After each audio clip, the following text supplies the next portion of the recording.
Now, from Central Oregon's news leader, this is News Channel 21 at 11. Good evening, I'm Lee Anderson. New tonight, another legal effort to block the October 18th deadline for Oregon healthcare workers to get the COVID-19 vaccine. A motion was filed today against the Oregon Health Authority in the State Court of Appeals. It was filed on behalf of two groups, Oregon Healthcare Workers for Medical Freedom and Mandate Free Oregon. They are seeking an immediate temporary stay on enforcement of the mandate, claiming the workers will suffer severe and irreparable harm by losing their jobs and worsening the healthcare crisis. There were 1,707 new confirmed and presumptive COVID-19 cases in Oregon today and 30 more deaths, including 3 in Central Oregon. Deschutes County had 80 more cases, Crook County had 13 more, and Jefferson County had another 17. The Bend Police Department says DUIs are on the rise.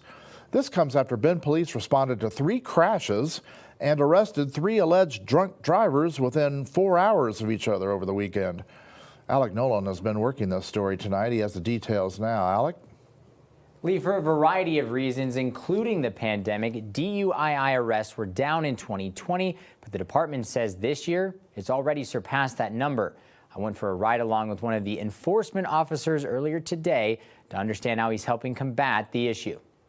In 2020, the Bend Police Department racked up 302 DUI arrests, but as summer comes to a close, it's already surpassed that number with 306 arrests and counting. And it's absolutely constant. Officer Kyle Chiquiso of the Bend Police Department is one of 2 DUI enforcement officers tasked with stopping drunk drivers, a responsibility he does not take lightly. My primary focus is when I am on the road, I'm taking calls for surface for DUI investigations, DUI calls, and looking for DUIs.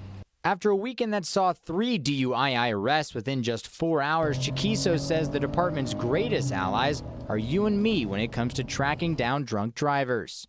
And one thing I can say to that is we're very thankful for the community. I've said this before, they're our best witnesses. And when it comes to who's behind the wheel, Chiquiso says it's across the board.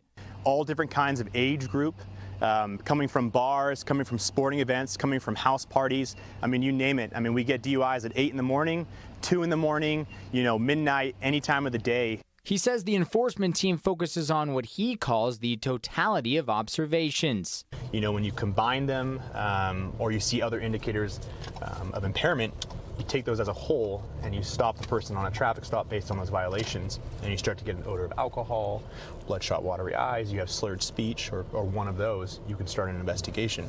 And if you find yourself observing a driver who might be impaired, Chiquiso says to look for identifiers that can be relayed to dispatchers. So if we can get the indicators, so hey, I'm observing this car, they're going out of their lane, this is their license plate, this is their direction of travel, and the person that is driving is a male with a black sweatshirt. So having someone call in, if you can provide those 3 things, it's really paramount for us to be able to conduct an investigation, because a lot of times we'll have a person call in, and we're very thankful for that, but they'll only provide, hey, it's a white SUV and it's going westbound on Riverside. We can't do a lot with that unless we have an officer that's right there right now. Chiquiso says the team will continue to work as a deterrent, but with 4 to 10 calls a night, it's going to take everyone involved to ensure the roads are safe. Officer Zach Childers also works alongside Chiquiso on the enforcement team. The duo has racked up more than 100 arrests so far. Patrol officers have also been instrumental, accounting for nearly 60% of arrests. Lee?